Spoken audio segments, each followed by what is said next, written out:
সংঘাতপূর্ণ Hormuz প্রণালী দিয়ে যাওয়ার সময় সংযুক্ত আরব আমিরাতের আবুধাবি ন্যাশনাল ওয়েল কোম্পানি ডিএনওসির একটি জাহাজে মিসাইল হামলার ঘটনা ঘটেছে। শনিবার সকালে জাহাজটি প্রণালী পার হওয়ার সময় হামলার শিকার হয়।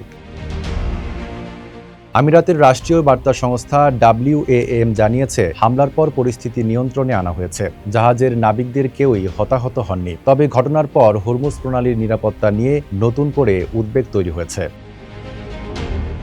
পারস্য উপসাগর ও আরব সাগরের সংযোগকারী এই নৌপথ দিয়ে বিশ্বের প্রায় 1/5 তেল ও তরলকৃত প্রাকৃতিক গ্যাস পরিবাহিত হয়। ফলে এখানে জাহাজ চলাচল ব্যাহত হলে বিশ্ববাজারে জ্বালানির দাম ও সরবরাহে বড় প্রভাব পড়তে পারে।